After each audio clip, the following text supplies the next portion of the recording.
Forest fans, Max Newton here on Talk Forest TV. Hit that like, comment and subscribe buttons. Let us know what you think. Giving you a quick review of Nottingham Forest 1, Aston Villa 2. Disappointing result away at Villa Park. That's a game, it's probably our toughest game in the run-in, to be fair, in the last 8 or 9 games. Away Champions League, Villa, who are in really, really good form, who have really bolstered their squad. They made 8 changes, Sky Sports said, but they had a really, really strong squad, and that's because they strengthened in January because they knew they needed more players and more quality in order to be able to compete in the latter stages of the Champions League and on the domestic front, which they're doing very nicely. Thank you very much. And an interesting team selection. I thought we might go 5 at the back. Or I thought we might play maybe without wingers or with just one winger and box it in the midfield and keep it tight in midfield. I didn't expect us to play 5 at the back and play Dominguez at right back, and I think it didn't work. It didn't work at all. I've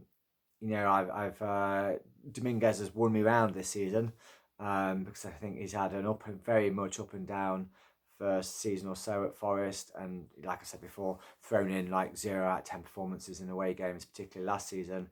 And this season, he's turned it around and then thrown a bad one in. And I think today he looked out of his depth at right back, to be honest, right wing back, and a massive downgrade on Ola Aina, massive downgrade on Nico Williams playing there. And I would have favoured, if we were going to play with the wing backs, to play Harry Toffolo at left wing back. I don't think it's particularly Dominguez's fault. I think obviously he was out of position. I think he did the best that he could, but his positioning wasn't great and just not the same. But equally, Morato, I think, had a very poor first half as well, especially for the Roberts goal. And it looks like we were going to be absolutely blown away. It looked like first half against Newcastle. It looked like second half against Bournemouth. They scored 2 goals in 15 minutes, and it looked like it was going to be an absolute battering. And Anthony Chester McCabe on our WhatsApp group says he's off to the pub. He's not going to watch anymore. But that's what he likes. He gives up early. But then Forest played their way back into the first half a bit, and even though we'd been really outdone in the first half, Elanga should have scored, or at least one of those chances from Elanga and Callum Hudson-Odoi on the counter, should have gone in, and then it'd been a very different game. In the second half, made a change, interesting change. I would have taken off Dominguez and switched personnel around. It wasn't so much formation, because 5 at the back has worked really well for us, but the personnel in those positions. So I was quite surprised to see Anthony Elanga go off, considering he had a brilliant run and effort on goal in the first half, and how well he played against Manchester United, and the form that he's in and the threat that he's in. So didn't feel like Jota coming on for Elanga was the change that was needed, but boy were we wrong. Jota was sensational. He got in their faces, he got in behind the back, he annoyed Martinez, he annoyed Tyrone Mings, and he scored a really, really good goal and caused them trouble for the entire second half. I thought it was brilliant. He did exactly what was needed, and like Andy Reid said in the summary, he just got us up the pitch. He got us up the pitch. Which meant we played with a much higher line, which meant we were winning the ball back further up the pitch and in dangerous positions. And the second half was all Forest. It must be like what watching Spurs is like high line, can't defend, XG's off the scale, create load of chances, lose the game, and Spurs like that.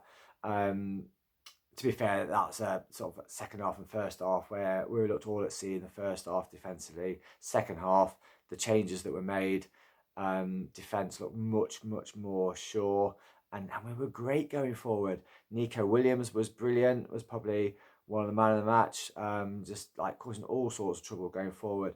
Morgan Gibbs-White got into the game, causing all sorts of trouble. And I don't know, to be honest, I don't know how he didn't come out of that game with a point.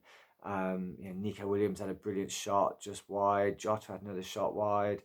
We were raining shots on the goal. just not enough on target and just not that cutting edge. And you think maybe if we'd have had Chris Wood up front or Taiwo up front, maybe one of those chances go fall to them and we win the game. Murillo with a pile driver that crashes off the top of the bar late on. Villa just couldn't deal with us at all. So fair play to Nuno. I think bad mistake in terms of personnel in the formation in the first half, but sorted it out second half only by really making one sub, and just changed the game. And Villa were absolutely hanging on. Having said that, I'd have probably made Matt Sells man of the match because he made 3 brilliant saves in the second half to keep Forest in the game. That looked like certain goals from Villa. So a real end-to-end game. I think Forest take away a ton of confidence from it. Fans should be proud of the players, and we should be proud of the fans because I heard great Forest noise from the away end. And it's disappointing to come away with a defeat, but I think the performance isn't disappointing. I think it was a really, really good performance second half, and in fact after the first 25 minutes of the first half, I think a really, really good performance. My concern is that City, Chelsea, Newcastle can just get a bit too close for us than I'd like. So I'm really hoping that Man United beat City, and I think Brentford beat Chelsea, and then we'll be sleeping a bit happier for the rest of the week going into the Everton game, who played really well against Arsenal. So I think all of a sudden the Opta computer is saying that we're 88% chance of finishing in the top 5. But we know what the Opta computer has been like. It's been bollocks since the start of the season, because it's predicted that we'll go down since the start of the season. It's predicted that we won't stay in the top 7. It's predicted that we won't stay in the top 5. It's predicted that we won't stay in the top 3.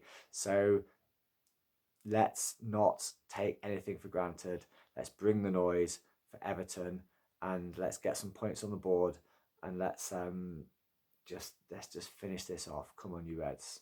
Forest man of the match. I'd probably go.